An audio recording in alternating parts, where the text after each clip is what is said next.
Maganda rin mga bossing, sa naghahanap po dyan ng SUV 7-seater diesel engine na automatic transmission. Ito mga bossing, gwapo na ito. And same time mga boss, naka-upgrade na yung kanyang mags and tires mga boss, no? Isa po itong 2017 Ford Everest na trend mga bossing.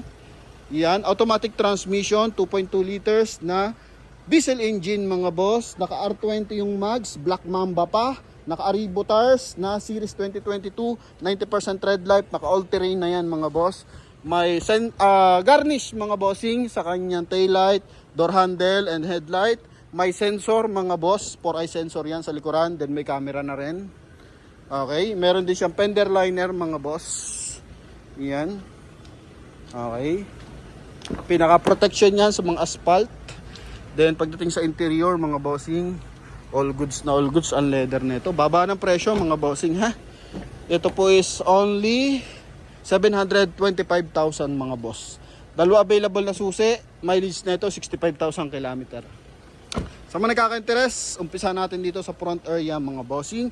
At pwede na kayong tumawag after nyo mapanood to mga boss. So kung ano meron dito, pakita natin lahat mga bossing. Ano?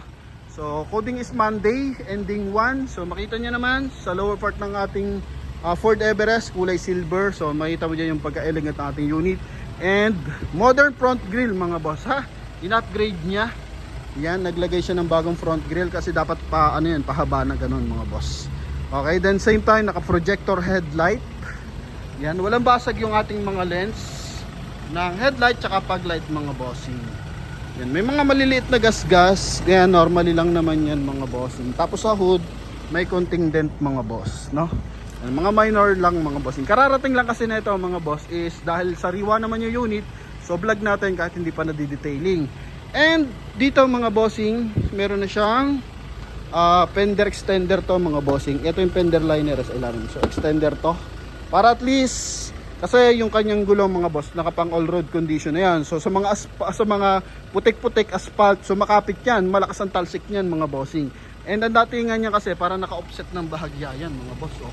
So pag wala to, awas talaga dito yung mga putik-putik niyan mga boss. Ano? Kaya yan, malaking bagay na yan mga bossing. And sa step board, buo yung step board natin. Then may ano na siya, rain visor, roof rail, lalagay ka na lang dyan ng roof rack mga boss.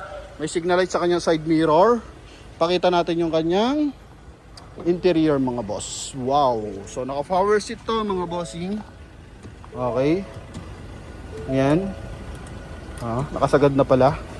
Ito mga boss, naka factory leather yung kanyang upuan mga bossing.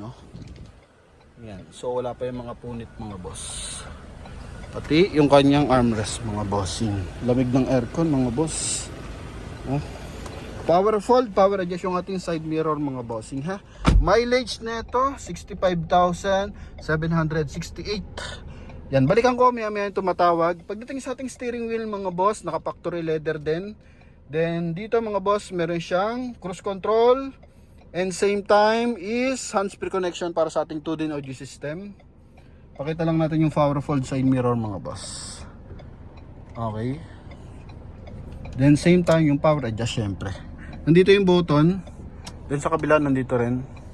Yan. Then yung door lock na ito ang ganda mga boss. Napakaliit lang mga bossing. Then sa steering wheel sobrang lambot mga boss kapag Ford yun talaga mga bossing.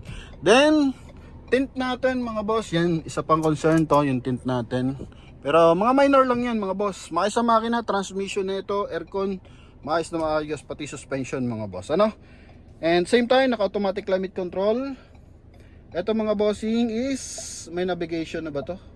Ayan, meron siyang offline navigation mga boss. Airbag, ito, dito, tapos ito mga bossing, tapos dito sa side. Yan, meron yan. Yan pala mga boss. Alright, then dito mga bossing, sa aircon natin, yun mo, nagtutubig aircon yan mga boss. And yan yung ating kulay gray na accent dito sa ating dashboard mga boss. Connected yan sa kanyang door panel, tsaka sa kanyang hand grip mga boss.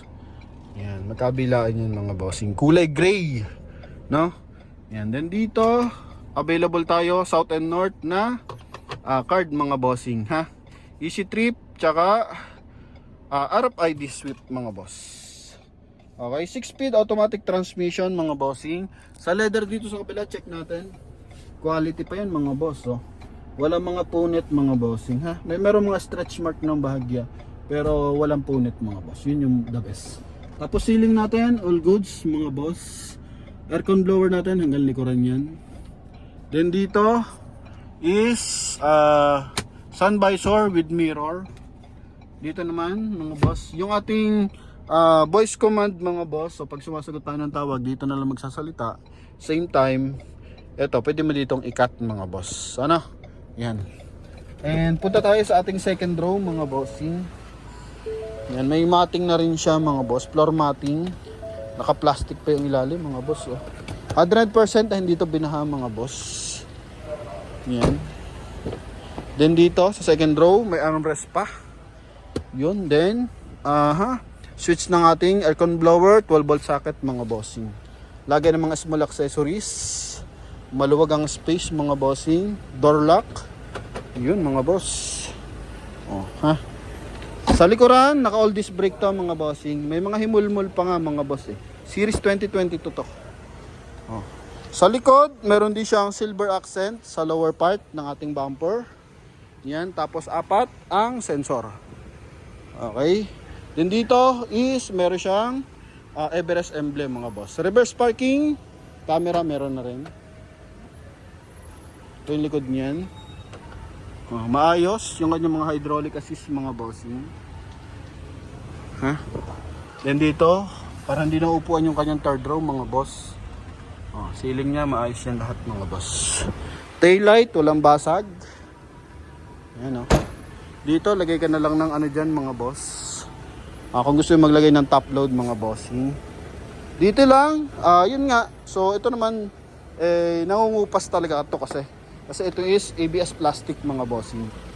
Okay, pero presentable naman kasi white, black naman yung kulay ng ating unit. So hindi naman sila nagkakalayo mga bossing. Yan ha.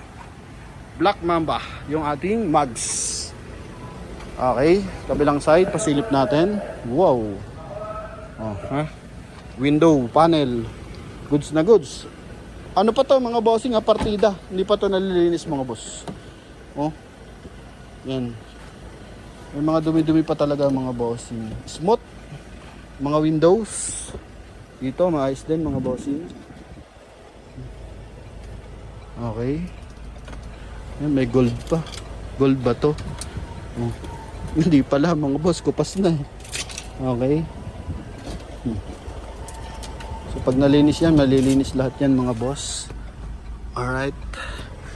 Then ito mga boss.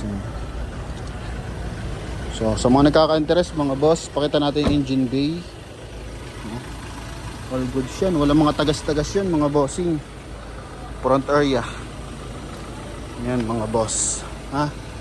Windshield natin, naka-conduction sticker, harap at likod mga bossing. Kaya cleared. Yan. Then check natin engine bay. Pati makina hindi pa nalilinis mga bossing. Kaso hindi naman siya ganun karumihan mga boss eh. So pakita na rin natin. Maayos ang pagkakagamit dito mga boss. Aha. Ito mga bossing. Yun May sarili siyang hydraulic assist mga boss. Para kahit babae yung gumagamit. Kasi medyo mabigat ang hood mga bossing. So yan, may ilalay. Tapos naka-Amaron battery mga bossing. Walang mga leak yan kahit sa ilalim mga boss. Ganda ng timing ng makina niyan mga bossing. Yan. Buo ang mga panel mga boss ha. Sinilip ko na to mga boss. Okay. Yan. Dumilan talaga mga bossing. Pero ano lang naman alikabok lang naman. Hindi naman siya totally yung talagang pag may dumating sa atin halatang tag dito. Diretsyada ng malaki yung biyahe. Napakadumi mga boss. Pero ito mga bossing, all goods pa. Yan ha. So sa mga nakaka-interest mga bossing, maayos na maayos to mga boss. Walang UP yung mga panel niyan. Klarado yan mga boss. Ito lang, maliliit lang na gas-gas. Alright, 725,000 mga boss. Pwede nyo makuha. Kasama na dyan yung transfer of ownership mga bossing. Aircon yan mga boss. Okay, check natin yung flat surface pala sa kanyang trunk compartment. And para sa mga buyer, available tayo for cash transaction. Wala muna tayong financing transaction for now mga boss. Ayan, ha? Palinis lang natin to mga boss. Kasi mataas kasi interest mga bossing eh. So maganda mag-loan na lang kayo directly sa bangko, cash loan na lang mga boss. Wag na muna kayo mag-car loan mga bossing. Pero kung kayo businessman, kaya nyo bayaran kahit malaki interest, goods tayo dyan mga bossing. Pero sa mga nangangarap magkaroon ng unit, so wag natin madaliin.